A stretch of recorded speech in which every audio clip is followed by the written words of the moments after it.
everyone, and welcome to the live stream. I'm Dr. Noble. Today, we're discussing ABA therapy. Listen, if you have a child, if you've been on a website, if you have had a tense conversation about this intervention as it relates to your child who's been diagnosed with an autism spectrum disorder or a loved one, and you want information about it, today is your day, and this is your video.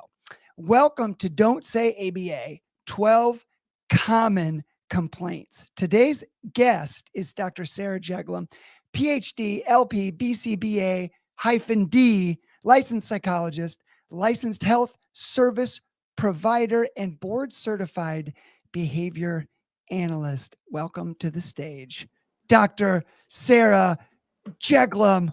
Wait.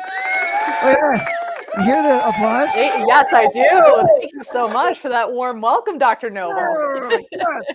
Sarah, thank you for taking time out of your busy schedule to educate, equip, and encourage people.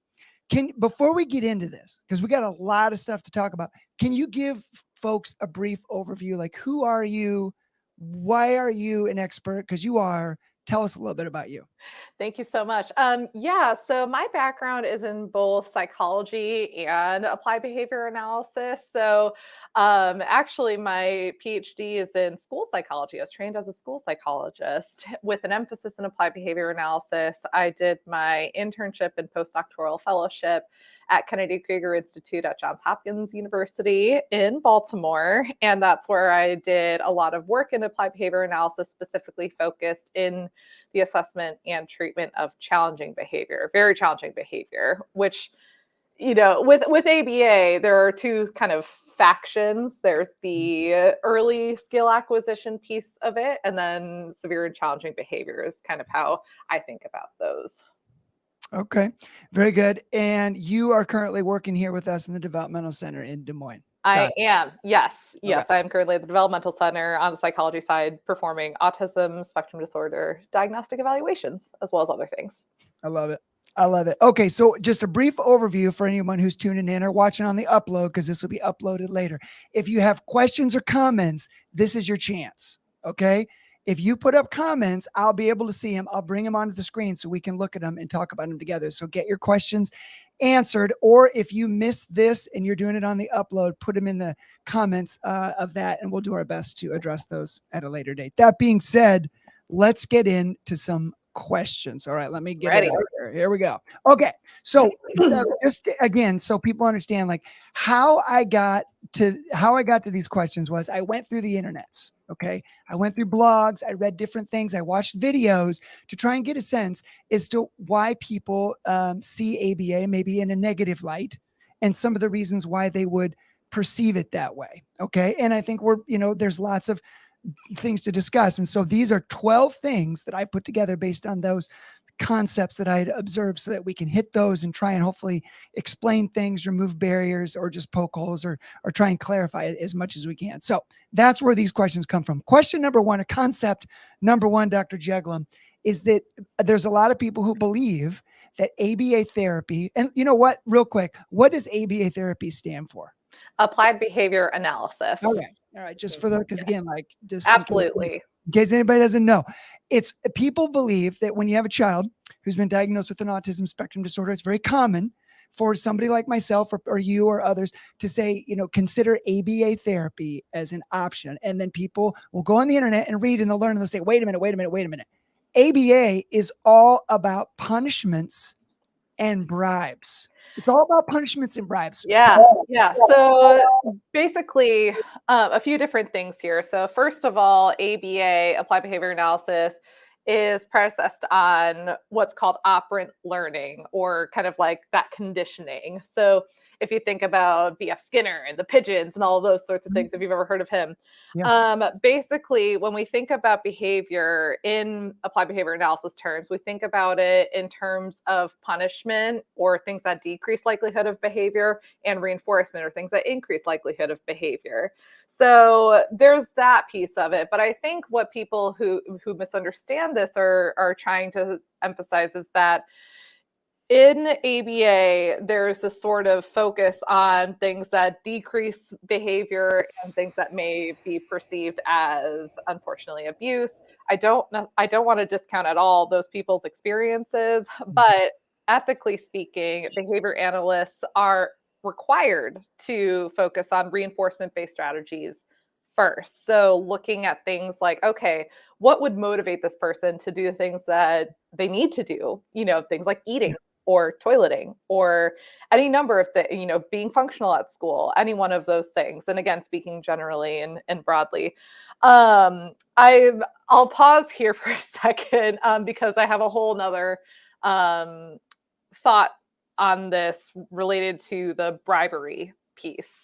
Yes, because that's going to come up. We're going to talk a little bit about that. But actually, I might have combined it here because is it fair to say, and this is a stretch, and I'm asking, you're the expert. Mm-hmm. Is it fair to say that, incentives and consequences, maybe is a different way to say this, is that my experience is that that's kind of how things work. Like that's how people That's how people function. Yeah. Okay.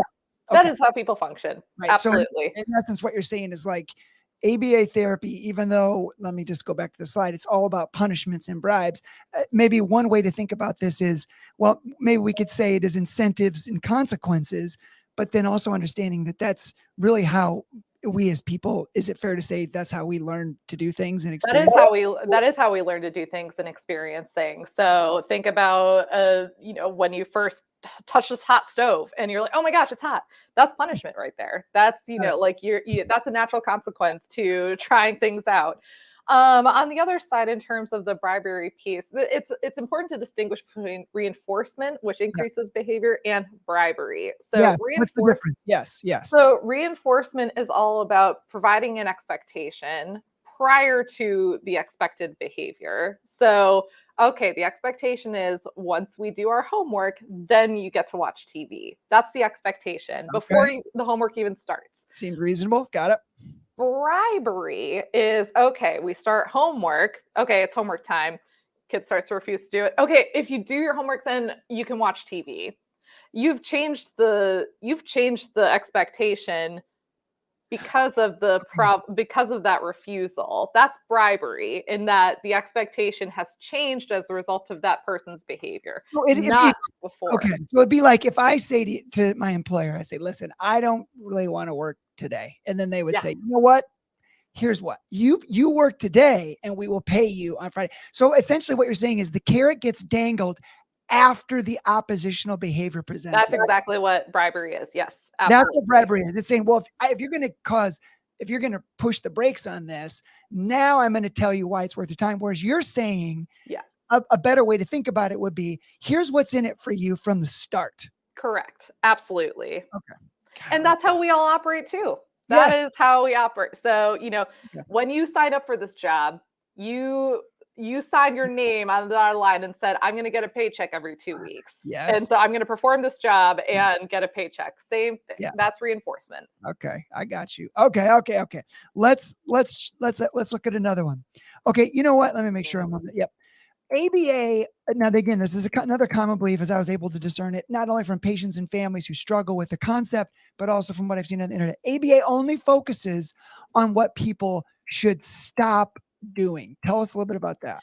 Yeah. So historically speaking, and this is not just for ABA, this is actually for most types of therapies, we historically have focused on what's neurotypical and how do we get people to all behave in a similar way. Like think of the 50s and 60s, like that sort of mindset. That is not how we think about it now. And in fact, again, I have a few different thoughts on it.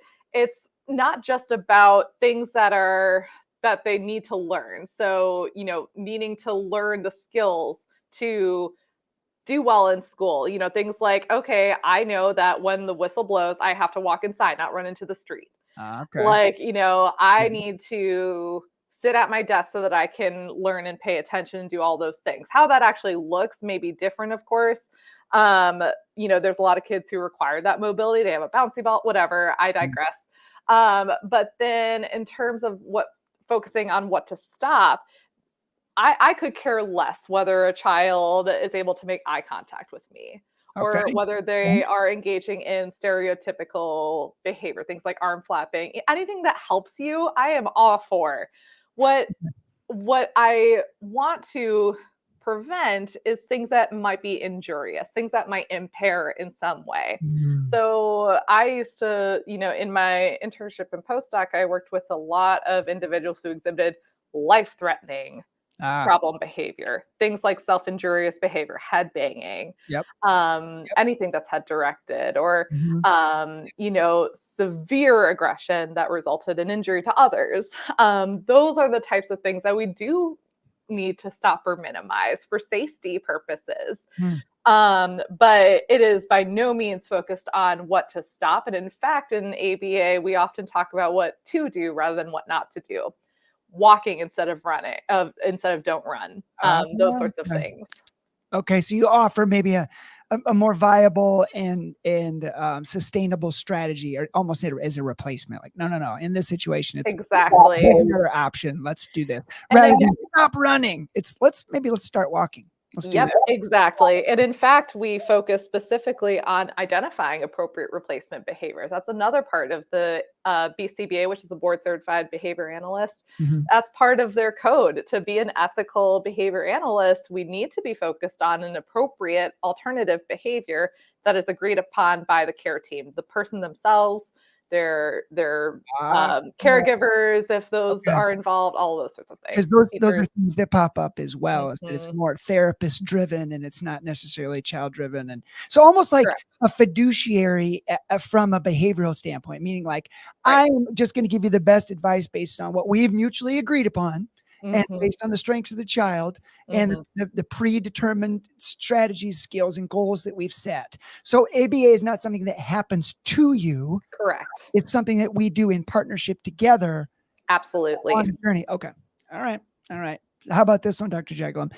The goal is to cure, and I put so cure, quote, cure autism. Now, and again, depending on who you are Mhm. and watching this, you and I have both served individuals who maybe would read that and say, yeah, sure, that seems like a good goal.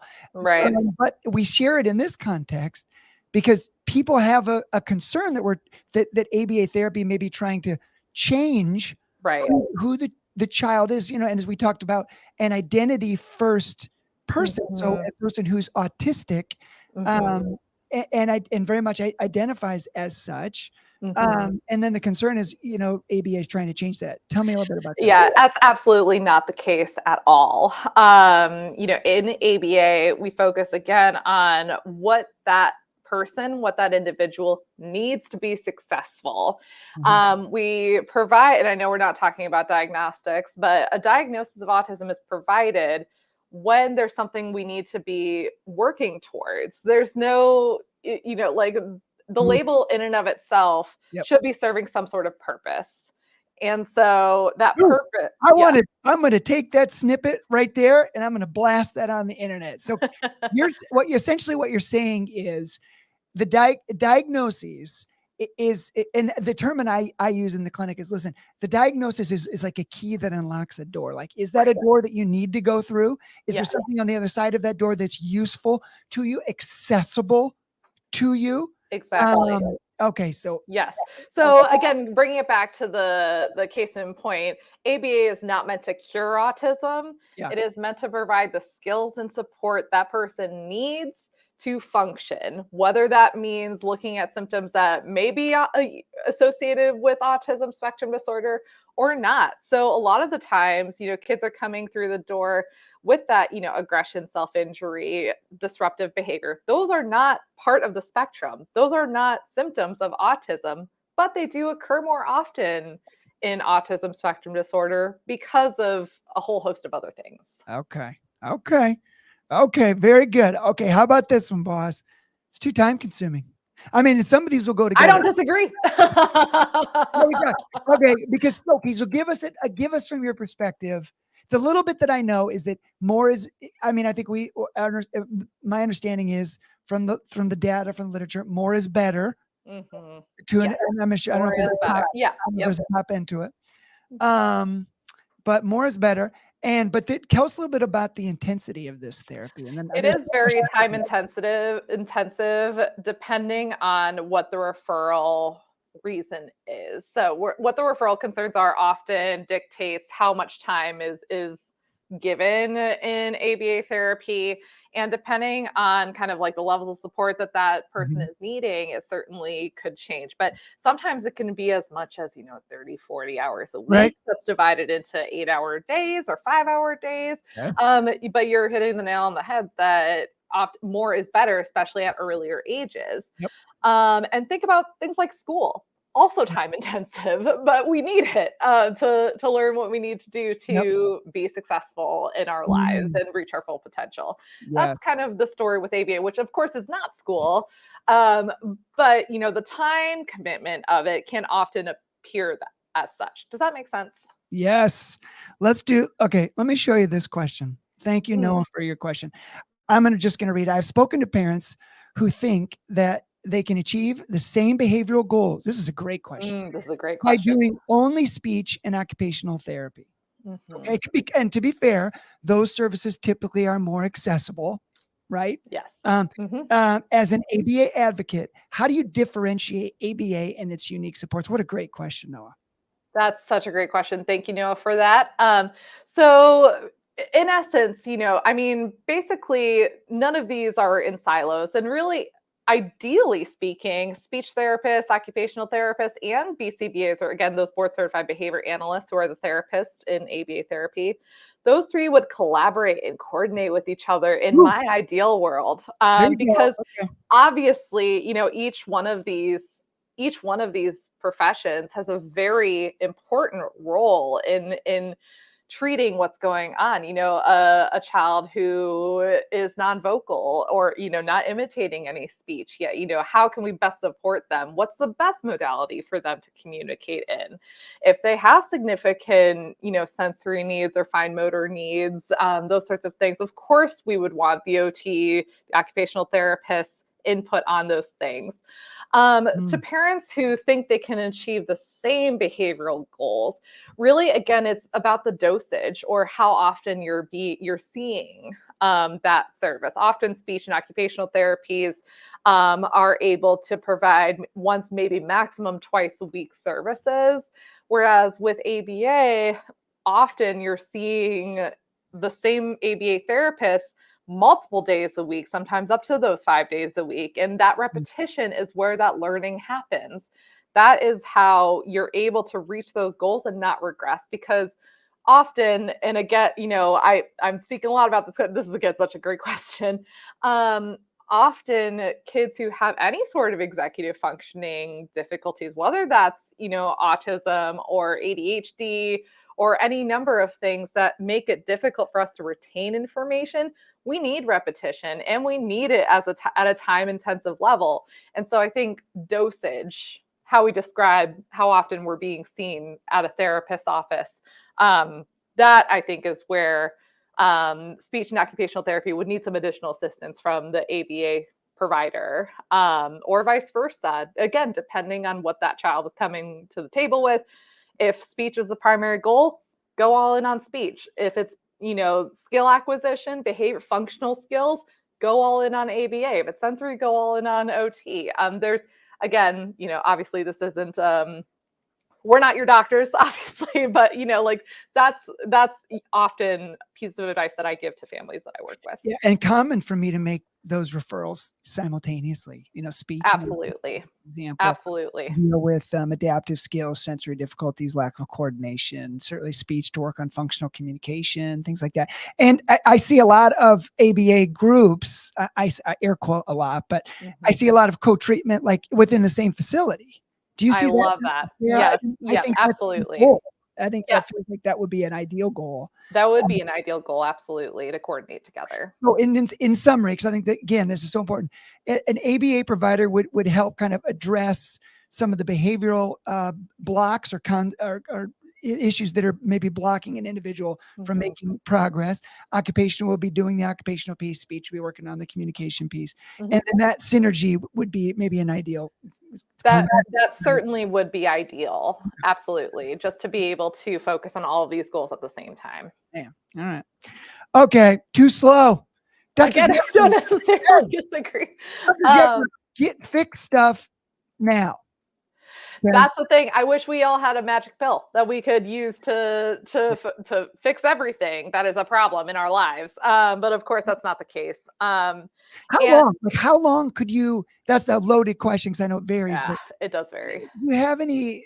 Is there a cutoff? Like, you haven't from the time you're maybe receive a diagnosis until 8 or until 11. Like, what's the window? What's the neurocognitive window look like, or is there? Great question. I really don't think there is one. And it really depends on, obviously the goals that are being addressed and all those sorts of things.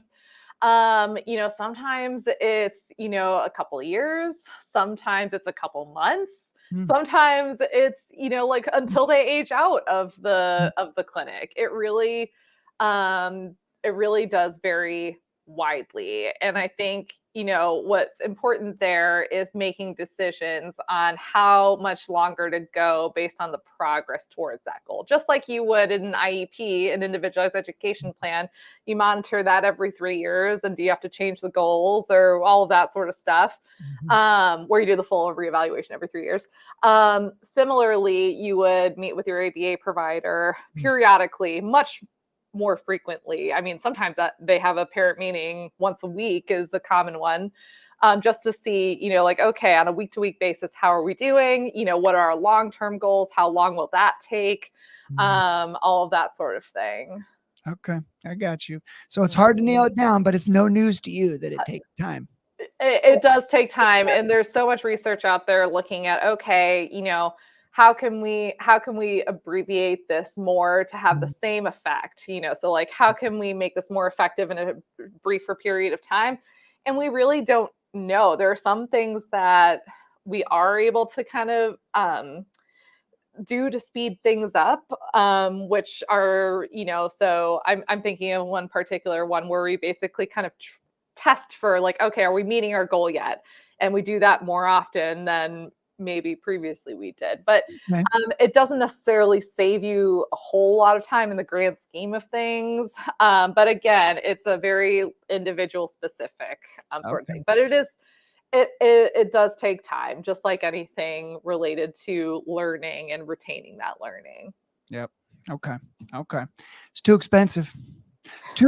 Now, again, don't I know it?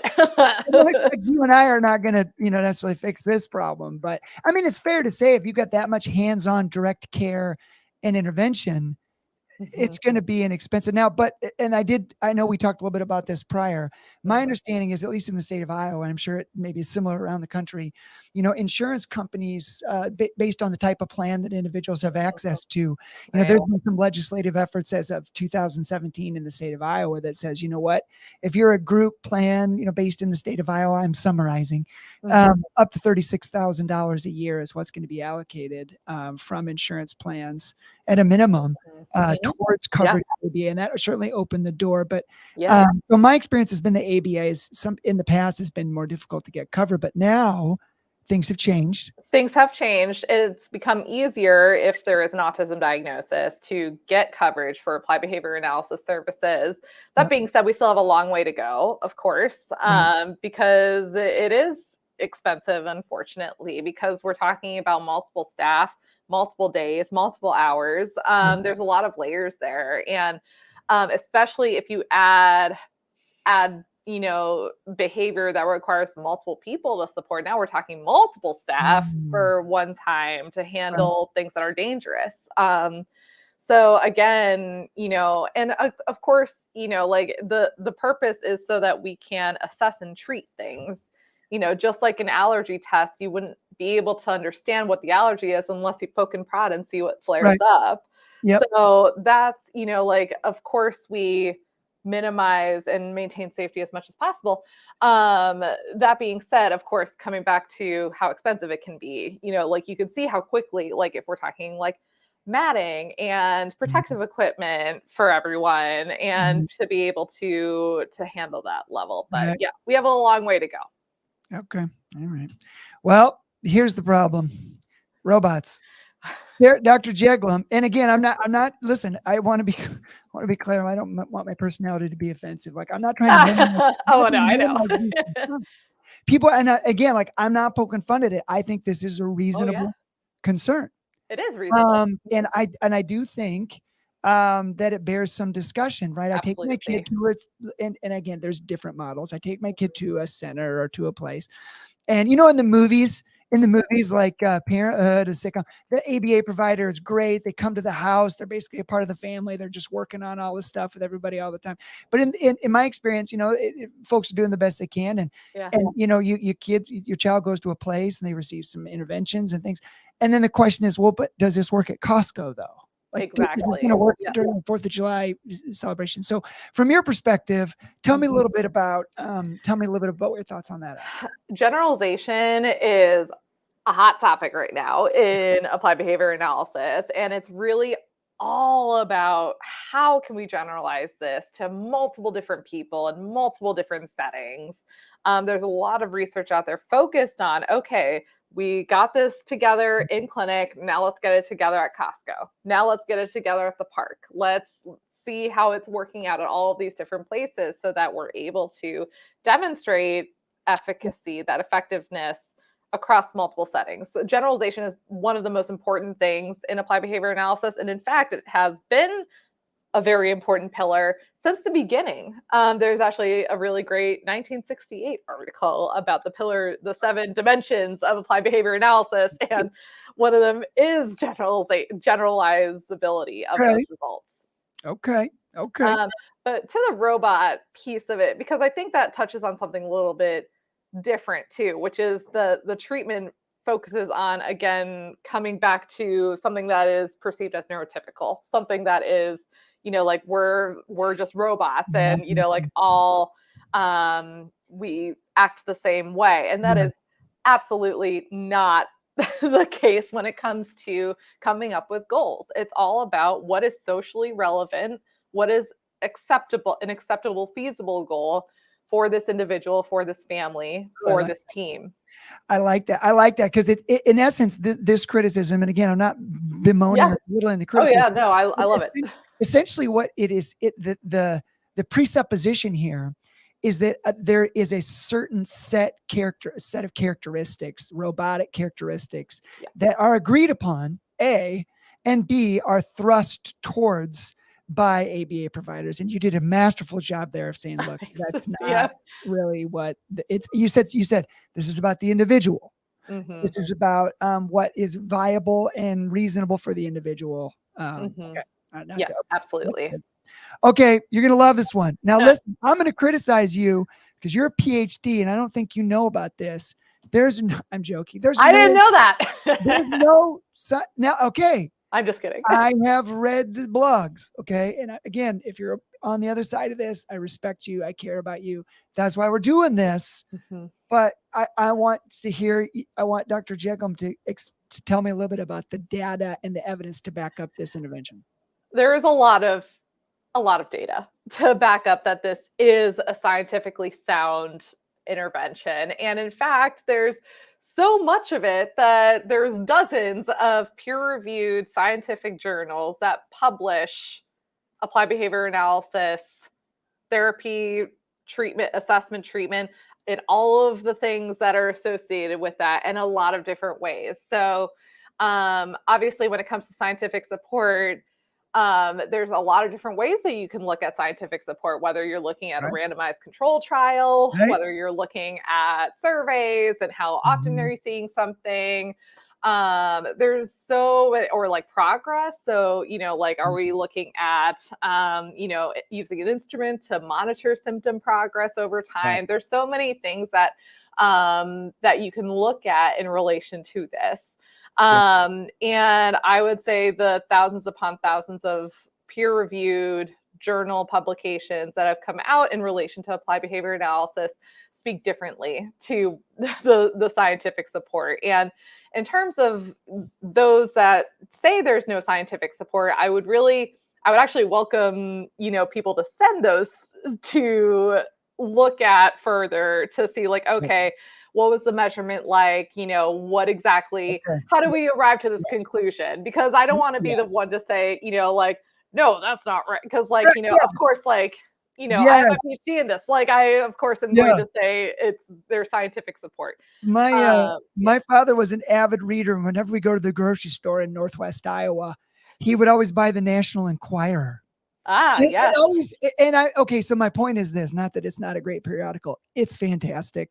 But Yeah. I wouldn't get information from the National Enquirer on what I should do with my investment strategies. Okay. Oh, So what yeah, I exactly. tell families Yes. is, listen, it's not that you're not going to find a pile of articles that say the opposite of what I'm saying. Correct. The Yes. difference is it a National Enquirer kind of periodical, or is it like JAMA?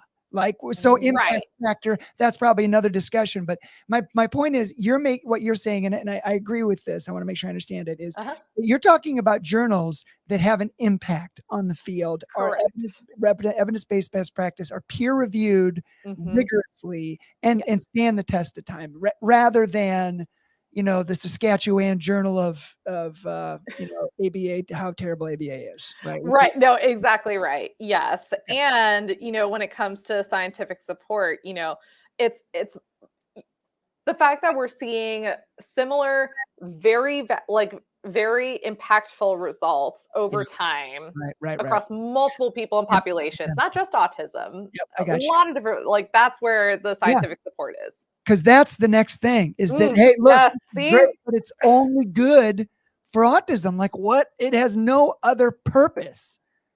Well, so what I say to that is, do you have reminders on your phone? Do you have Ooh, a calendar? okay. Do I you do. have I do. your to-do list Yes. and, little prompts for you to remember to take the trash out or to feed the dog? Like, Yes. that's ABA. Okay. Those are all things that is often, I mean, not just in ABA, of course, but these are all principles that are very much depended upon within applied behavior analysis. And so what basically the crux of it is, everyone can benefit from ABA, and everyone does, just not in the same way that we are talking about it. So just 30 seconds on this. Yeah. How did we get to this spot with this? Like, The autism. when you look up ABA, you're going to see a picture of, and again, I'm not being critical, but I'm trying to play the other side of this. Yeah, of course. You're going to see a picture of Pavlov's dog. You're going to Yeah. see, which is the experiment of the dog salivating when they ring the bell, right? And it's like, you're going to talk about, we have some more stuff to talk about. We'll get to it. But how did we get to this place? Like, was there ever, I've never known that to be true, but where does this concept come from? Yeah, that's a great question. And I really should have, I mean, there was absolutely kind of like in my opinion, kind of a proximity effect happening here. So at the same time as Skinner and, his predecessors were coming up with, like what's again called operant conditioning, Yes. where, like all of that sort of stuff. Again, this is like the 40s, 50s, etc. Yep. Autism was just starting to be identified at the same time. So Connor, like Leo Connor, and like, that was happening, if I'm remembering correctly, in that same sort of time frame, that few decades. And so what I could theoretically draw the conclusion that these two things, because they were happening at the same time, and we're seeing, okay, when we focus on learning in this very zoomed in sort of way, individuals who are impacted by these symptoms of autism are more likely to be successful. And so now we're kind of like, now you could see it coming together in that way, and because it's becoming more entangled, I guess. And again, this is more like my speculation, more so than an answer that is based in something. But in essence, with applied behavior analysis, it's focused on an enriched environment for learning. It's focused on how do we break tasks down into the smallest little pieces so that we can help those individuals be successful. And, just thinking about the literature from like the 60s, 70s, that wasn't just autism that ABA was focusing on. It was focused on a lot of different developmental disabilities. It was focused on intellectual disability and, you know, Down syndrome, genetic conditions that are, you know, that they may need a little bit of extra support when it comes to their learning. And then, you know, at some point, it became more related to autism. And again, it might be because autism is a newer diagnosis and the prevalence is increasing over time and all of these sorts of things. But it is not just good for autism. It's good for a lot of different people, and even the time intensive ABA therapy. I would love to be able to provide that to individuals impacted by, you know, severe or profound intellectual disability. I would love to be able to do that and have insurance pay for it. You know what I'm saying? But yeah.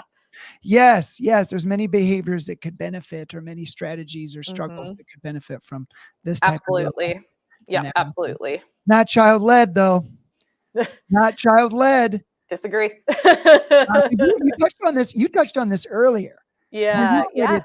You said something to the effect of like, you know, what are the skills? What are the goals? Who is this person? Right? What is their family dynamic? What is the end result? What are we shooting for in terms of function and independence? Yep. So that's how the goals are put together, correct? Correct. That is how the goals are put together. And in session, a lot of the time, ABA providers are focused on what's called naturalistic or incidental teaching. And so basically what that is this person motivated right now to work on this particular thing? All right, great. That's what we're working on today. So focuses on that motivation in the moment rather than that discrete trial, very historical type of ABA where you're like, okay, what color is this? What number is this? What shape is this? Of course, sometimes that still is necessary for certain individuals, but you know, really focused on the child's motivation, their preferences, taking breaks in a very enriched environment, and all of those sorts of things. Whenever I bring my kids to do exercises with me, I always think we got like 4 or 5 exercises, and they always just end up swinging on something. I'm going to swing on this and jump on this. And then I say, okay, well, I guess our workout's going to be swinging on this. Now we're going to do that. It's a bad analogy, but I get what you're saying. It's like, there's only so much direction you can, you know, there's only so much rudder. It's more rocket than rudder a lot of times. Like they're going forward. Right. Kind of continue. Yes. Yeah. Well, and again, think about school. You know, like school's not child-led either much of the time.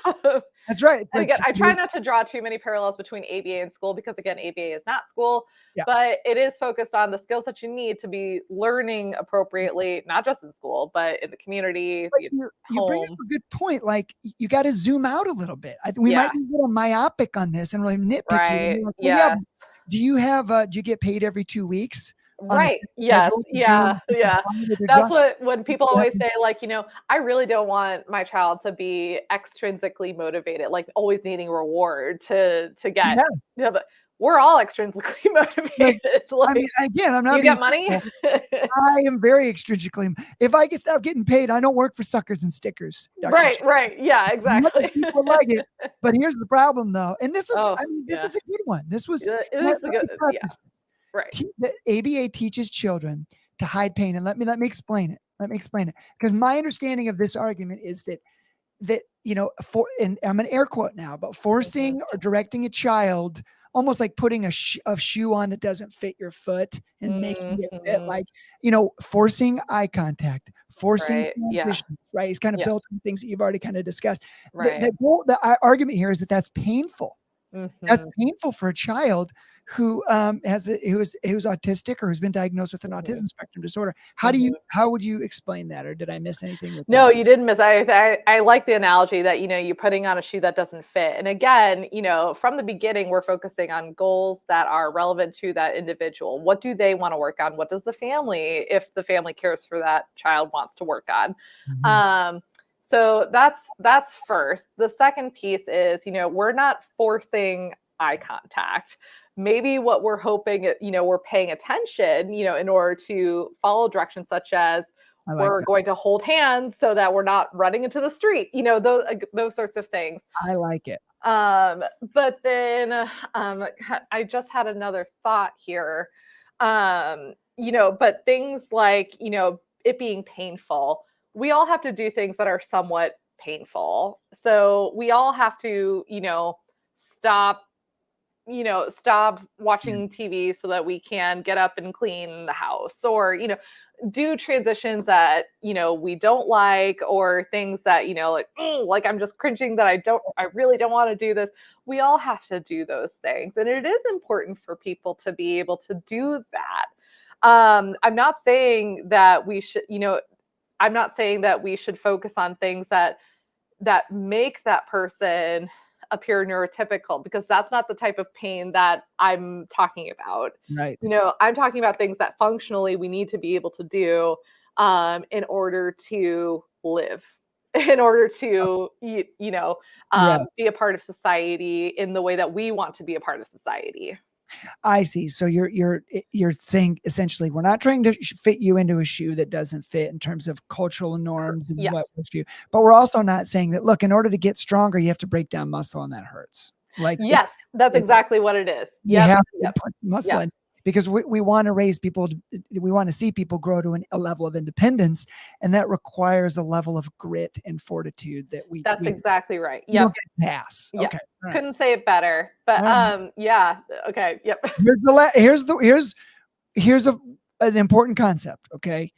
Listen, and you said this well. We spoke about this briefly. This leads to PTSD.